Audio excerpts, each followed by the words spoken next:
Well, thank you all for coming. Thanks to the hosts here and to Mandy and the Kenyon Center and the Educational Bookshop.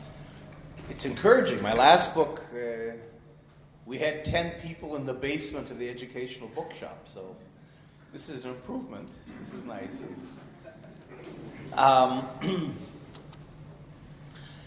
Yeah, I wrote a book about something I know nothing about. So that's a challenge. And that's one reason why it took all those years to do it. But I think it's an important book, and it really springs from a question that's nagged me over all the years of my activism and so on. And that is, how does Israel get away with it?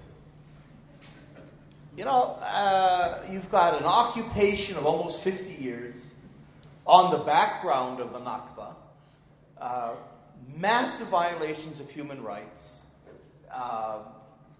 in defiance of dozens of UN resolutions, patently illegal in almost every item of the Fourth Geneva Convention, international laws, brutal, visible.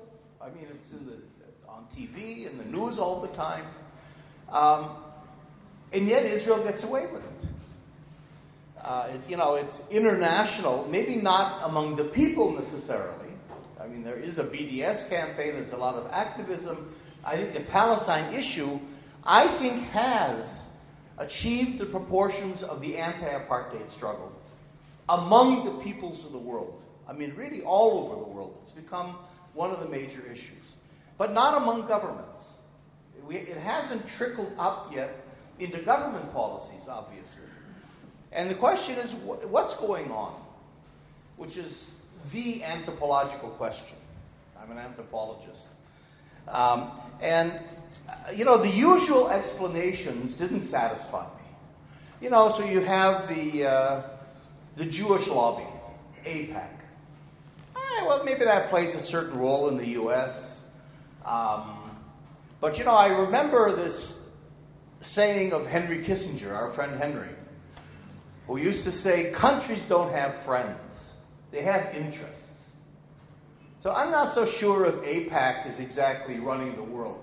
That's the big argument between Chomsky on the one side and Walt and Mersheimer on the other side, is what is exactly the influence of AIPAC. But it certainly doesn't run the American government. It has a lot of influence, probably not as much as the National Rifle Association, but it has a lot of influence. But it can't be the explanation because you don't have AIPACs in other parts of the world. I just came back yesterday from Warsaw. Poland claims to be Israel's closest friend and ally in Europe. You got 6 Jews in Europe, in Poland. So it's not AIPAC there. You've got many countries that are pro-Israel that don't have Jewish communities. Well, the other explanation you hear all the time is Christian fundamentalists or Christian Zionists. And they certainly play a role, again, in the United States, certainly in the Republican Party, maybe in Canada when Stephen Harper was in power, Holland to some degree, and a few other places. But, again, there are many, many countries, including the UK and France, in which Christian Zionists aren't a force at all. Well, then you get guilt over the Holocaust. Well, that might play in Germany. Certainly, it influences German policy, in Poland to some degree. But that doesn't, I don't think, count for much in the U.S. The Americans don't even know there was a Holocaust. It happened more than 5 years ago. They have no idea that anything like that ever occurred. So, in other words, all those explanations that you kind of hear in a common sense kind of a way didn't really explain how Israel is getting away with this. And I was looking for the reason, with a capital R, kind of the elephant in the room that we're not talking about, or we're not seeing, or we're not dealing with. And it occurred to me as I was doing my work in the occupation that the military and security have something to do with it. And actually, all these years I've been sort of looking down at the occupation. What Israel's doing in terms of house demolitions, in terms of land expropriation, the wall, the settlements, all the issues, the important issues we have. But I decided, what would happen if I looked up?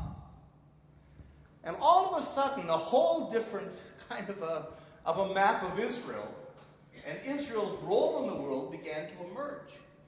And you look up from the occupation, and you see Israel as really a major arms and security. And I'll talk about why I'm saying security all the time in a minute. Power in the world.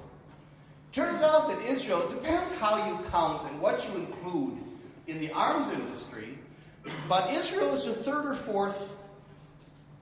Israel claims to be the third or fourth largest arms exporter in the world, beyond Britain. Others rank it, 7 or 8 or 9. It doesn't really matter. It's a pretty major player in the international arms market. But Israel is also very, very specialized in security. Obviously, they've had 100 years of counterinsurgency warfare against the Palestinians. So that if you begin to look at the map of the world and Israel's relations, I would argue that Israel has more global reach than the United States in these areas.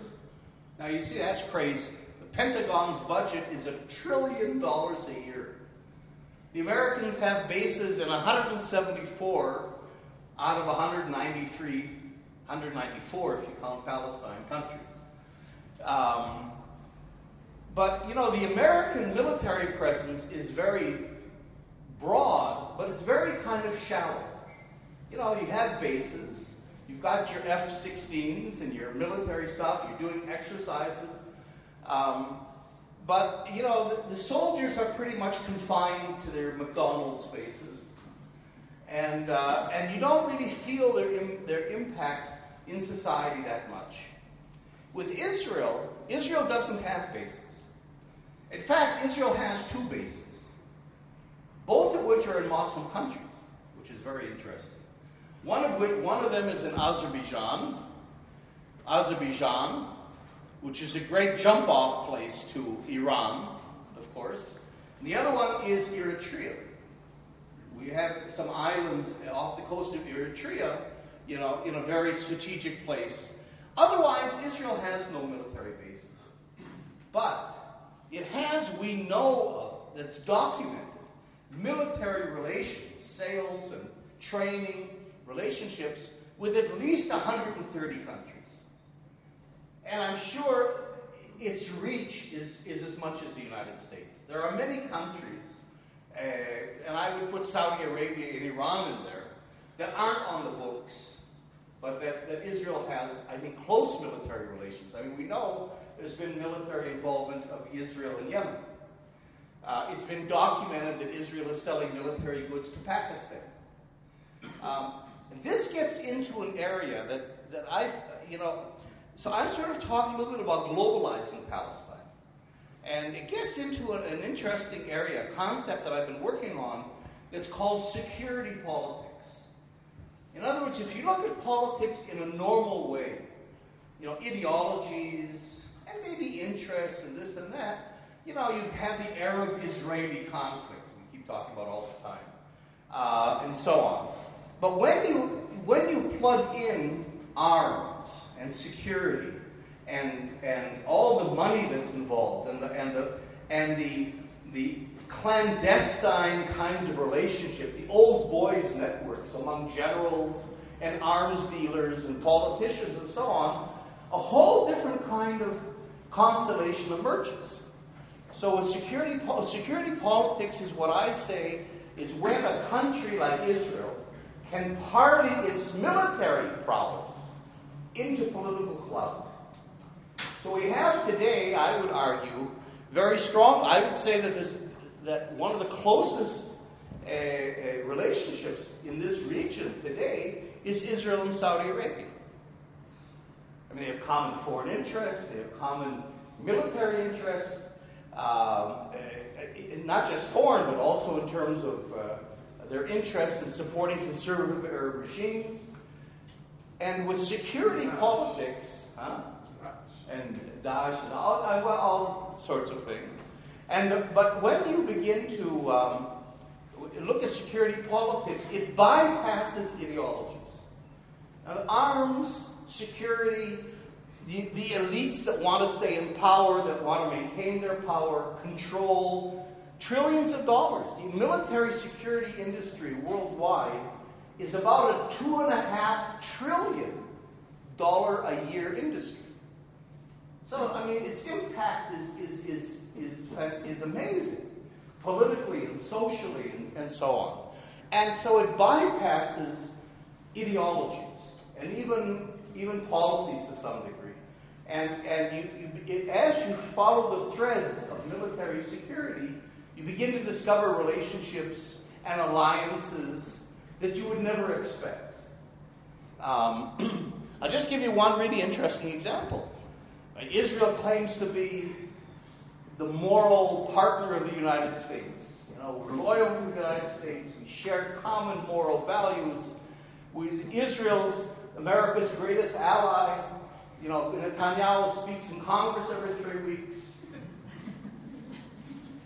You know, okay. And of course, it's true that a lot of the Israeli military security business, including Israel's access to American military technology, is very important. But all of a sudden you discover that Israel is the number 2 arms supplier to China. Whoa. And China is the major arch rival of the United States. You know, the Americans are moving the whole Sixth Fleet into the Pacific. Here you have China, this arch rival, and Israel, after Russia, is number 2. And it's a very impressive number 2 to China because, you know, if you're selling ships and jet airplanes and missile systems, expensive hardware, all right, you know, they cost millions and millions of dollars, but Israel doesn't sell those things. It doesn't have the capacity to have those big, what are called platforms. Instead, Israel sells high-tech components to weapon systems or security systems. So the fact that you could be the number 2 arms supplier to the largest military in the world without selling them the big, expensive weapon systems really shows how deeply you've penetrated into that society, into that economy, that military, and so on. Israel, it turns out, is the number 2 arms supplier to India after Russia. So Israel is the number 2 arms supplier to 2 of the largest militaries in the world. And so what's interesting, and here's again, you get into security politics, you know, that Israel is a close ally to the global north. It's a part of NATO. It isn't a member of NATO, but it's in what's called the NATO neighborhood. You have NATO exercises in the Mediterranean that Israel participates in. Its weapon systems are interoperative with NATO systems and so on. And there have been talk over the years of Israel joining NATO. Turkey these days, I'm not so sure if that's going to happen soon. But, you know, Israel's very close to the United States, to Europe. It's getting a lot of funding from Horizon 2020, which is the new EU, the new cycle of EU financing. So the EU finances Israeli military research and development, and it's a part of NATO in a certain way. But at the same time, you've got this whole constellation of this counter hegemonic bloc that are called the BRICS countries. If you know that term. BRICS is Brazil, Russia, India, China, South Africa.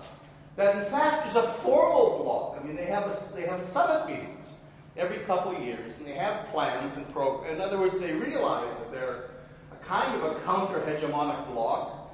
And now they've been joined by another set of countries that are called MINT. It's a new addition to BRIC. So there's BRICS, MINT. MINT is Mexico, Indonesia, Nigeria, and Turkey. So if you take the BRICS and MINT countries together, they're beginning to form a very important, maybe alternative to the Euro-American bloc. And Israel is very strong in every single one of those countries. I mean, they're just as strong in Brazil, for example. You know, an Israeli company is securing the Olympics next year in 2016. That's a huge thing. Mega events is a huge thing in terms of security. Because when you have a mega event like an Olympics or a World Cup, and Israel secured the Olympics in China, and it had a hand in many of these big world events, it's more than just a big contract. With a mega event, you have to anticipate everything.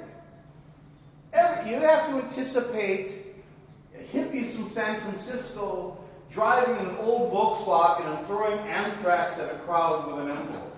I mean, the most unlikely scenarios. So what it does is it's a kind of an exercise where you become very proficient in addressing every single contingency, from people dropping bombs from planes to people passing anthrax and that. You know, and you have the money, millions of dollars, to develop these systems. Well, that becomes a laboratory for going out. Then you break that down and you sell these systems to other countries. So, you know, Israel has that in Brazil, and I can keep going on. But there's a third level in a way. There's the global north, there's BRICS, Mint, and then there's everybody else in a sense, the global south. And here you find Israel in virtually every country. I mean, the head of the Burmese army was just here a couple of weeks ago. Israel is very strong in places like Equatorial Guinea, which has been called the worst of the dictatorships in Africa. And it trains, and that's where the penetration of Israel is much deeper than the U.S. Because it's not only a military presence, but Israel trains the presidential guard, you know, from Mobutu to all these guys. Israel trains your special operations forces, and it gets down to your security forces and your police forces. And it's not only in the third; it's all over the world. Israel's training police forces, so that the penetration of Israel, and then of course, executive security, is a huge industry in Israel. There's 250 private companies that deal with all, you know, ex-army, ex-Mossad, you know, these kind of guys that are selling their wares around the world. So that Israel's penetration is indeed great. I'll just give you another little example of security politics, how it works. So in other words, what I'm saying is there's kind of a quid pro quo, where Israel supplies the elites, the political elites, the economic elites of virtually every country, with the military, security, policing apparatus, equipment, tactics, weaponry, all developed on the Palestinians, really. And the quid pro quo is that then they get support. Maybe not outright support, but important support for maintaining their occupation policies in the international community. One tiny example, Nigeria. Nigeria was always pro-Palestinian. And you could throw India and China into that pot as well. They've all turned almost 180 degrees. So if you remember last year, in the Security Council, the PA tried to get a resolution passed to put a timeline on negotiations. So the negotiations don't go on forever when there were negotiations. And they knew it was going to be vetoed in the Security Council by the U.S. But that was part of the idea, was to force an American veto that would at least highlight who's standing in the way. So in order to do that, you had to have 9 of the Security Council members accept, the resolution, and that majority would then force the United States to veto. And Nigeria was one of the members of the Security Council at that time, and all the Palestinians thought this was going to happen, and they were assured it would happen. Comes the day of the vote, Nigeria abstains, and the resolution fails, and the United States doesn't have the veto. So a safe space. And the Nigerians said afterwards, Israel's the only country that's helping us with Boko Haram. You know, there was a security military explanation for why they abstained. So in other words, you can criticize Israel. For Israel, that's fine. China can continue to pretend to be pro-Palestinian. Ireland, which is probably the most pro-Palestinian country in Europe, can within certain limits, can be a little critical. But when it comes to the crunch, you vote the right way. That's I think, part of the security politics. Nigeria, is under international ban. I mean, even the United States is banning the sale of weapons because it turns out that the Nigerian army isn't any better than Boko Haram. But Israel bypasses that. And it's that again, that has that influence. So I would say that this is maybe, I don't know, the reason, but certainly an important reason of how Israel gets away with it. So, but at the same time that I was looking at this, I mean, Israel for me is a case study. Because it seemed to me, I identify myself as being on the left, whatever that means today. It's kind of anybody on this side of Trump. The left isn't having its best days these days, but, an activist on the left. And so, on the left, I think, this whole issue of the military and security is a blind spot that we have. We're not dealing with it. We don't know military systems. I'm putting myself, that's why it took me 5 years to write this damn book. What do I know? I couldn't tell you a rifle from an F-16. But that's a problem. Because if you're trying to be politically active and change things in a world in which you don't know anything about a $2.5 trillion a year industry, you're not exactly getting the big picture. And certainly if you don't know, and this is something we don't know, the emerging technologies of control that we're facing, how are we going to resist them? And I would guess, I'm throwing a rough guess, but I think it's probably pretty true, that most of us here, most progressive people, I don't want to insult anybody here that's not progressive, but I'm assuming most of you are progressive.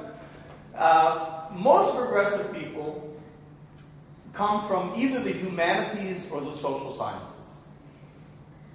We don't know science. We're not hard scientists. Most people in this, I don't know, there might be a couple. Are there any hard scientists here? Admit it. Okay. Physicists, engineers, computer people, robotics, all the hard sciences. These are the people that have the billions of dollars in their labs to develop these kinds of technologies of control that sound to us like science fiction. You see, and so we don't know, and if you don't know what these emerging, for example, in the military world, the cutting edge is called GNR technology, which is the combination of genetics, nanotechnology, and robotics. Well, and what are they? I'll show you in a second what some of them are producing. So part of my idea was to also use Israel as kind of a vehicle for looking at the bigger world, kind of look at the world through the prism of Israel in terms of military security, control, what I call globalizing Palestine. That Israel is globalizing Palestine. And I think Israel is useful not only because it's so good at what it does, but because it's a little country. And a little country has to scramble. You've got to find niches in the market. You've got to market well. You have to be very astute in terms of what do militaries and police forces, security forces need. You've got to really be more than a country like the U.S. or Britain or these big countries that can simply export their big system. So Israel, in a sense, in its scrambling, is more revealing of what these industries are all about than if you took a big country. I'm not going to get into all, I don't have time, and this isn't an academic lecture, but I'm also putting my analysis within the framework. I mean, I'm trying to do a big picture thing. I say to people, not really jokingly, I'm almost 70 years old. I don't have time anymore for little campaigns and to do this and to do that. And I want to jump, as Oslo said, to the final status issues. I want to jump to the big picture because I think all the work we do on the ground is very important. And you can't do everything. But there have to be some people that step back and look at the bigger picture. So I'm trying to put this analysis within the framework of the hegemony of transnational capitalism. I mean, it almost sounds, it's so, in a sense, removed from our lives that it almost sounds old-fashioned, like we're back in the Stalinist days of capitalism. Even the term is awkward, kind of. It doesn't resonate anymore. You talk about capitalism, people say, what? But in fact, this is the system, the world system that we live in. It defines everything in our lives. From our values, the way we dress, to everything. And of course, within the capitalist system, especially the neoliberal capitalist system that's emerged over the last 30 or 40 years, inequality is endemic. I mean, it's based on inequality and exploitation and the violence that comes out of it. So you can't explain the market for arms and security and how they're used and what their impact is without plugging it into the logic of transnational capital. It's like trying to analyze something and not seeing the bigger context. And in particular, what I look at in the book is three things. Military operations, because you still have a certain military presence, what the military calls full spectrum domination. And then war amongst the people, which is really what we have here, the Palestinians, occupation and beyond the occupation. This is a concept that a British general, Rupert Smith, has developed. He wrote a book called The Utility of Force. Rupert Smith is supposed to be Britain's most intellectual general, which is kind of a contradiction in terms. And who happens also to be married to an Israeli woman. Well, I don't know where that gossipy piece fits in, but it probably fits in somewhere. And he says interstate warfare, not only he, Martin van Crefeld and other military historians argue that what we call war with militaries and tanks and planes and ships and so on, conventional interstate warfare is gone. It doesn't really exist anymore. I mean, if you think about it, the last real interstate war was maybe the Korean War. I mean, going back to World War II. Since then, there's been a few little localized interstate wars. There was the Iran-Iraq War in the 1980s, the Yom Kippur War in 1973 here, Britain against the Falkland Islands. That was a nice one. Russia in Georgia for about 18 hours. Russia in the Ukraine. You've got, but these are all, they're very localized. I mean, they don't really count as major wars in the sense of major military operations. I mean, they cost a lot of lives, especially the Iran-Iraq conflict. But nevertheless, they were episodic and they were more localized. So that really, in a sense, warfare from that point of view is gone. And what we have then is what he calls, so Smith argues that the new paradigm of warfare is war amongst the people. Now, I changed that in my book to being what it really is, which is war against the people. But that's the point, and this comes out of war amongst the people, obviously comes out of these wider issues of transnational capitalism. You know, one of the major forms of warfare today is what's called resource wars. I mean, if you look around the world today, a lot of the real conflicts you have from the Congo on have to do with resources and poor people. And getting the people, how do you extract the resources and ensure a smooth flow of capital to the industrial centers, and at the same time marginalize the people? I mean, the best scenario is that most of the peoples of the global south become cheap laborers. They have something. But there's a whole concept that, you know, for people that are more religious in the audience, Nancy Williams was a minister and so on, you know, I think there's a concept that comes out of this that, in my point of view, is the greatest theological concept to deal with today, and that's a concept called surplus humanity. I mean, the capitalist system, actually, they use this term, corporations. Most people in the world are simply classified as surplus humanity. They're never going to be educated. They're never going to be consumers, which is the greatest sin. You know, they'll never have money. And you have to basically warehouse them. I'm not going to get into that, but my analysis of the occupation here, you know, and I've written about this, is that it's beyond apartheid. Apartheid we have here in the whole country. But it's beyond, there's a situation worse than apartheid, and that's warehousing. Warehousing is a term that comes out of the American prison system. You know, the United States has maybe 4 or 5% of the world's population and 25% of the world's prisoners that are warehoused. They're in prison, they're out of sight, out of mind, they're just stuck in the basement and nobody's thinking about them. But that's, in a sense, a model of how you have to control and deal with peoples of the global south and the poor people sometimes in your own country.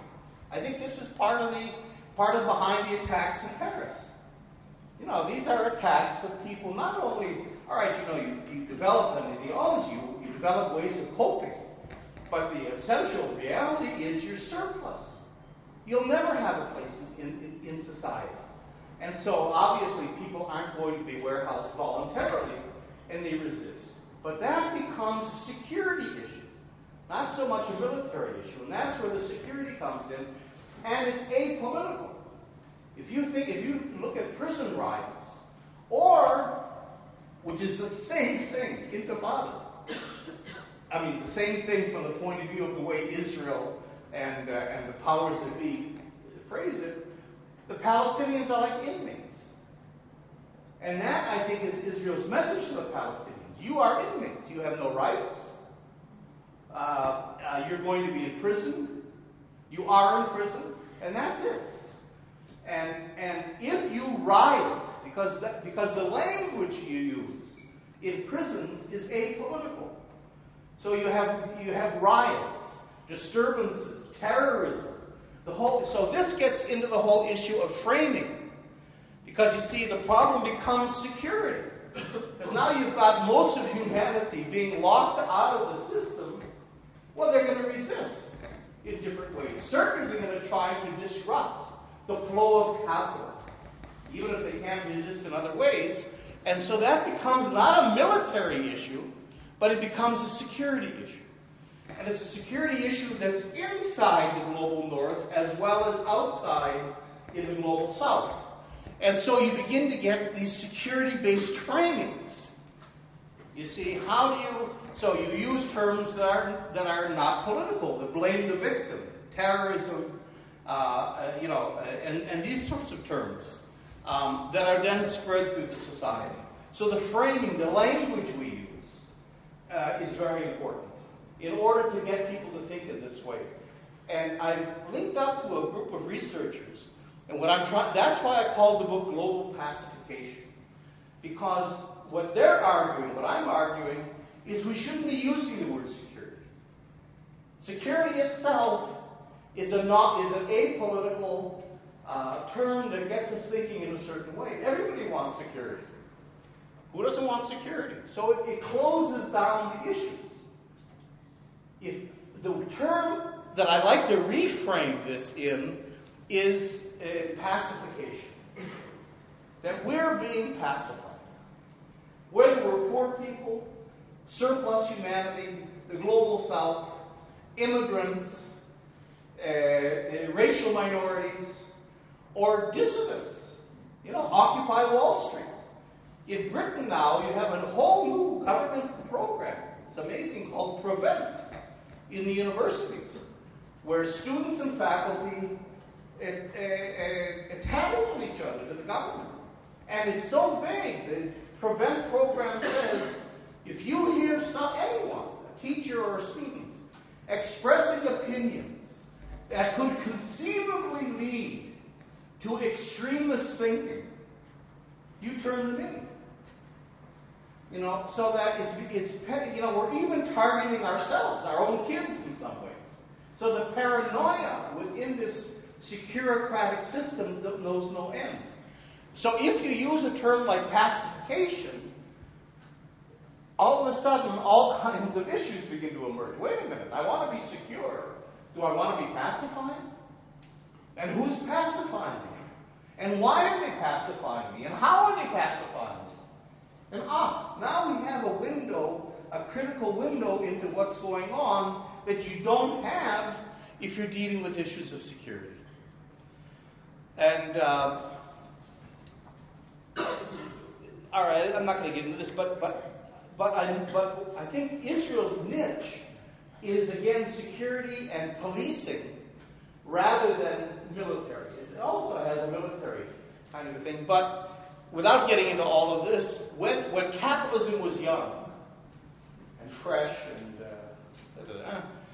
and expanding, the military operations were the most important. Capitalism was really world colonialism, in an economic sense, followed and accompanied by military, by colonization and so on. Whether it was actually conquered or not is another issue, but you had military operations and security operations, and then, the framing was, at home, the colonists tried, we had Elizabeth, what's her name, in Kenya, all these people writing nice books, out of Africa, all these books about, the nice life of colonial people in Africa and so on. Today, we're in a different situation. In advanced capitalism, where we are today, everything's been conquered already. So you don't need the military. What you need is, you start from the framing. Because this is where we're domesticating people.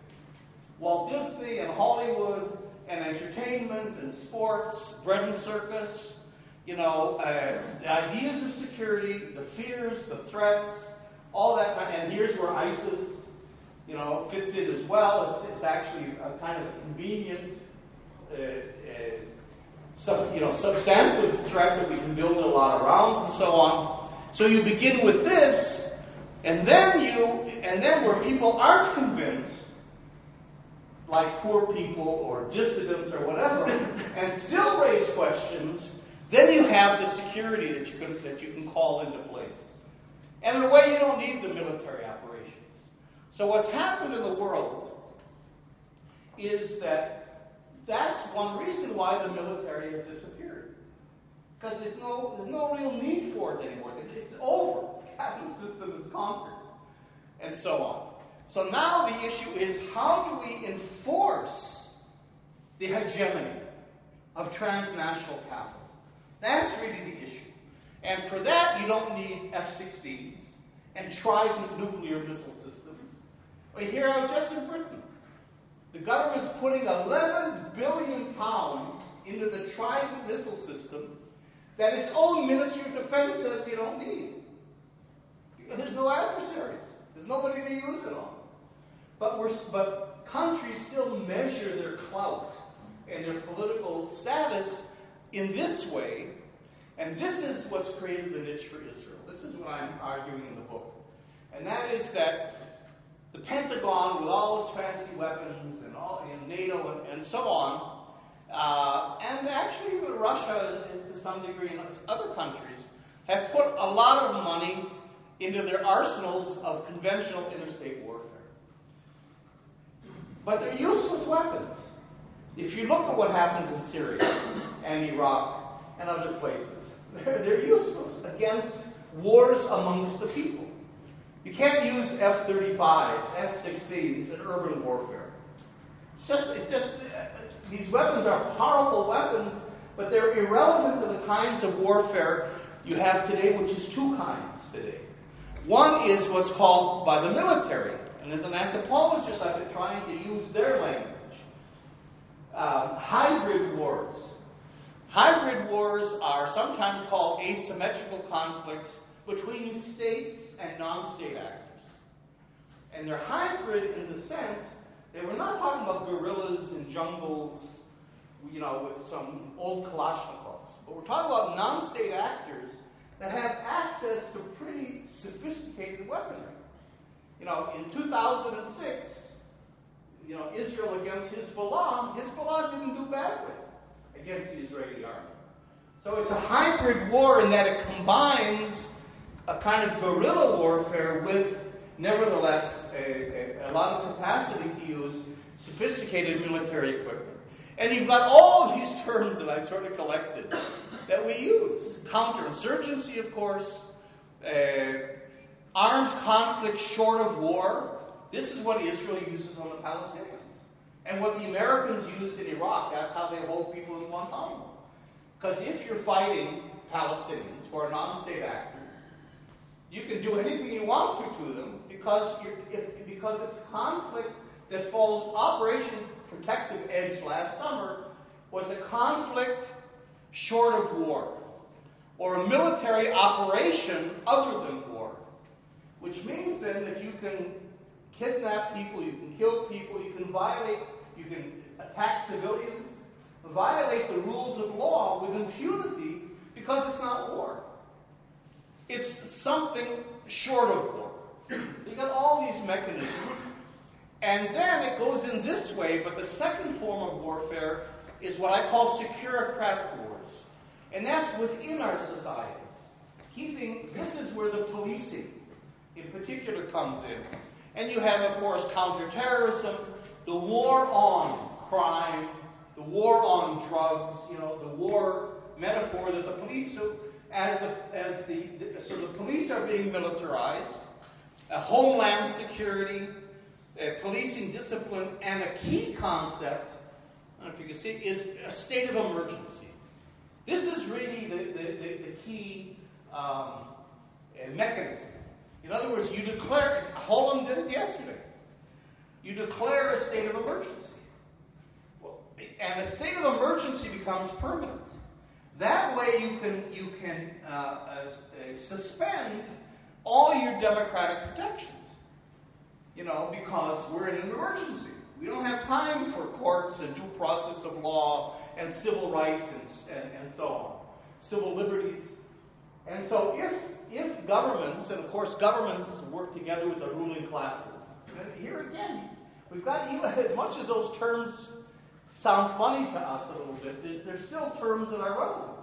As the elites that run, we talk about the 1%, 99%, and it's actually much less than 1%. If you really get into who's ruling things to a large degree, if they can create a state of emergency in which all your democratic protections are suspended, then they have a free hand. And we buy into it because we want security. So what I'm arguing then is that this is the Israeli niche. It's a pretty big niche. But what's happened is that when you come to fight these sorts of wars, Israel becomes the go-to place. Because these are exactly the kinds of wars that Israel has fought on the Palestinians over the last century. And the Americans haven't. And I can go on and on, and I'm not going to do that. Let me just take another maybe 5 minutes. I just want to get one of the things I've tried to do in the book was also because I'm trying to raise our awareness about these military security police things. Because on the left, like I say, it's a blind spot for us. And again, including myself. But I want people to know, a little bit of the book is boring. I have to warn you.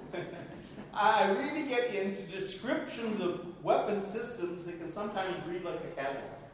But I want us to know what their language is, what the systems are, what the technologies are, so we can begin to put together a picture. And again, Israel, I won't get into this, but Israel is in a very pivotal position between the major powers and all kinds of local hegemons.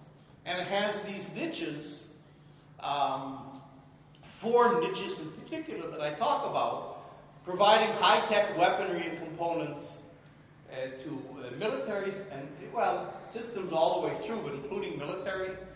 And then developing weapons of hybrid warfare and security control that actually have been called weapons of suppression. There's a fellow in the UK named Stephen Wright who's done a lot of work on weapons of repression or weapons of suppression, which is, I think, a very, trying to combine the technologies of the weapon systems with what they're used for. I mean, there's a logic within the weapon systems. The third niche is offering a model of securitization. I've written about the matrix of control that Israel has laid over the occupied territories, but it's a model that can be exported. So Israel, in a sense, is exporting the occupation to other places because, again, Israel-Palestine, in many ways, is a microcosm of what's happening globally. And that's what, so Israel has that image of being this effective, we can give you, and this guy, Ami Dror, a general who's one of the heads of the Ministry of Defense for many years, big expert in military stuff, has written articles saying you can win the war on terrorism. All you Western countries who don't think you can beat the terrorists, of course you can. So, here's Israel standing up and saying, you see what we did to the Palestinians? We pacified them, we can teach you how to do that. I think they're overstating their case, but nevertheless, that resonates. And then, of course, the whole issue of framing and what Israel calls lawfare. So let me I'm going to skip most of this. Israel, by the way, because I don't want to, I give much more than a 45-minute talk. By the way, Israel is taking delivery, I don't know if you know, of 9 nuclear-capable German submarines. Now, they're not going to be used against the Palestinians. One thing that happens when you start to look into the Israeli military and arsenal is how irrelevant the Palestinians are. So on the one hand, the Palestinians, I think, are guinea pigs. So what I'm arguing is we have to look at the occupation as a laboratory that gives Israel its clout in terms of security politics and so on. But also you have to look at Israel as an enforcer of transnational capitalism and beyond. These submarines are super sophisticated. Now, Israel can't produce a submarine like this. It's way too huge. So Germany is doing it, thank you. Partly giving away, partly selling at a bargain price these submarines. But the electronics of the submarines are Israeli. The brains of the whole thing is Israeli. So you can imagine 9 of these with German funding, some NATO funding and other funding. Horizon 2020 goes into this and so on. You can imagine the laboratory this provides Israel for developing cutting-edge, high-tech military stuff. I won't get into that, but things like, just trying to see. All right, let me, nano weaponry. Maybe I'll touch on that and then I'll stop. Nanotechnology has a very benign image in the world because of biomedicine. It's connected to biomedicine. A nano is the size of a molecule. It's a billionth of a meter. And when you get that small, all the laws of physics change. You can do all kinds of things that you can't do with larger particles.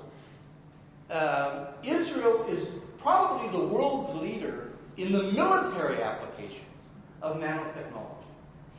Through the Technion, through the Weizmann Institute of Science, and other places, the Israeli military itself, Israel is cutting edge in nanotechnology. So this becomes kind of the ultimate weapon of control, secure control.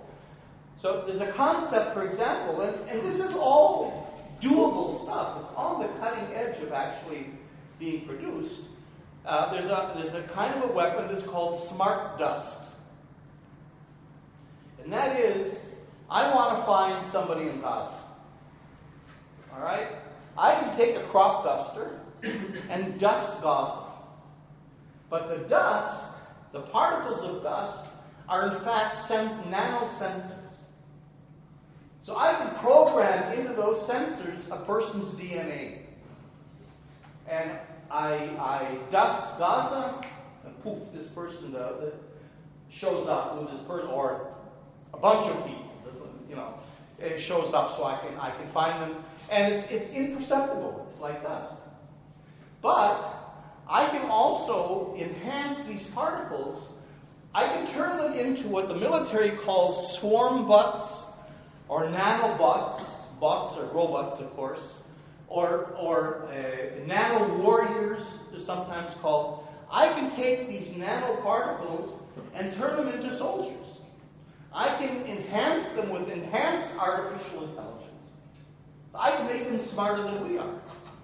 Because if you're in war, things aren't predictable. You can't program a robot to do this and this and this. The robot has to have the capacity of learning by itself and figuring things out.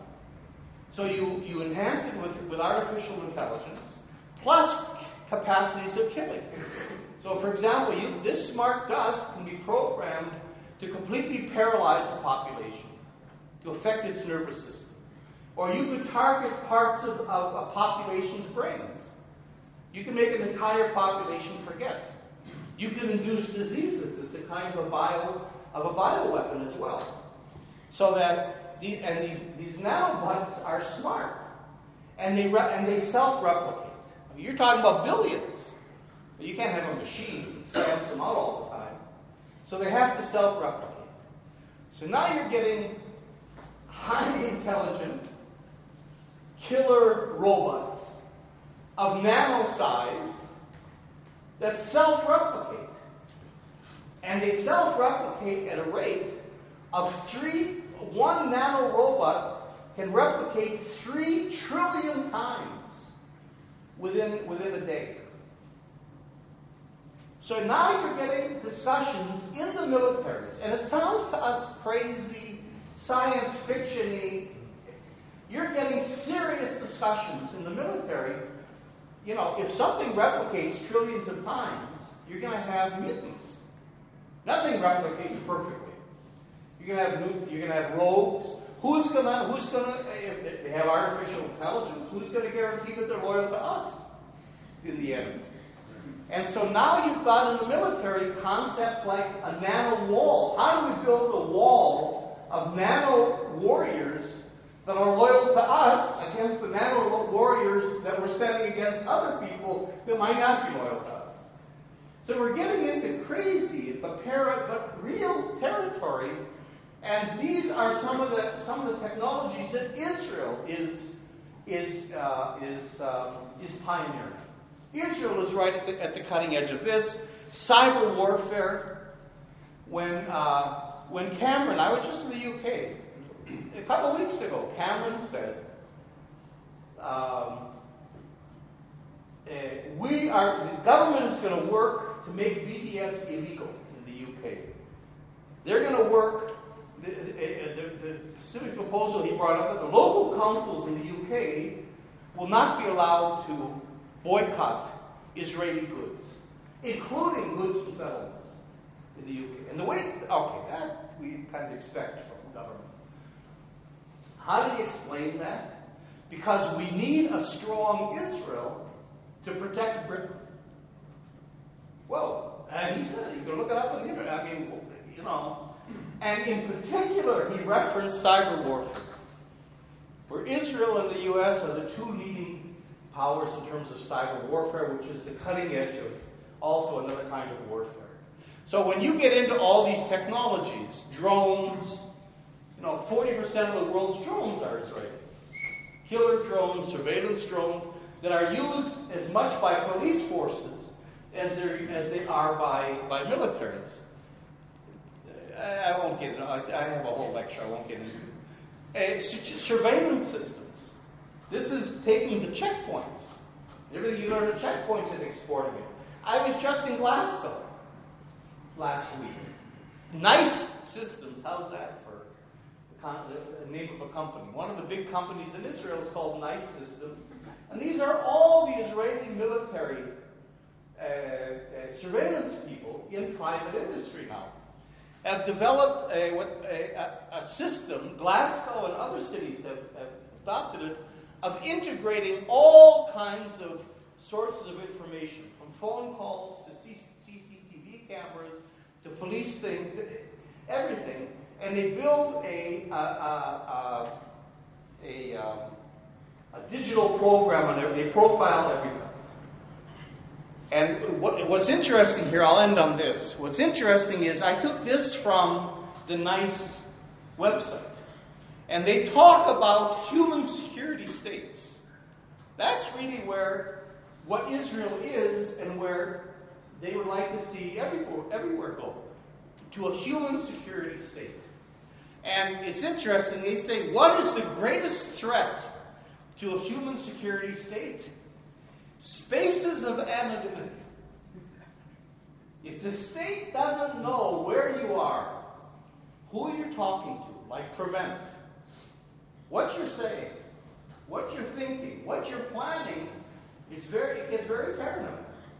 And so the whole idea, and this is the selling point of these surveillance systems of NICE, is to eliminate spaces of anonymity in society.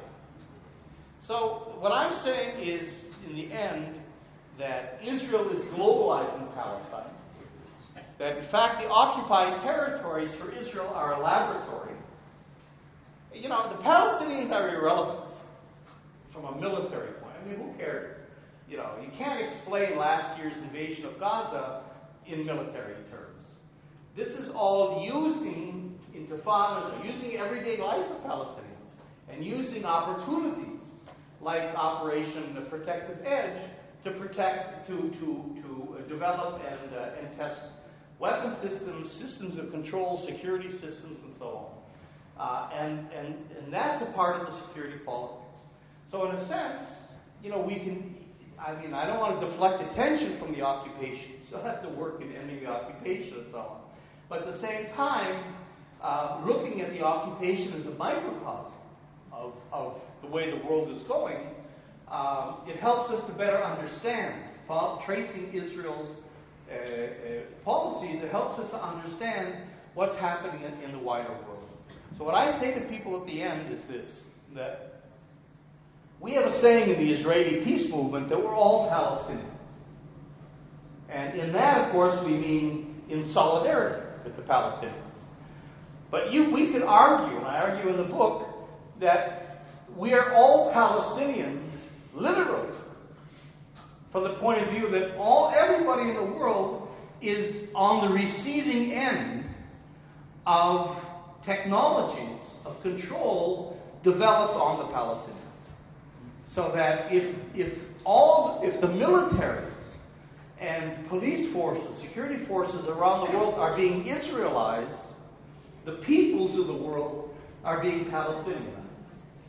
And I think that's kind of an interesting way to spread our specific issue here into the global sphere.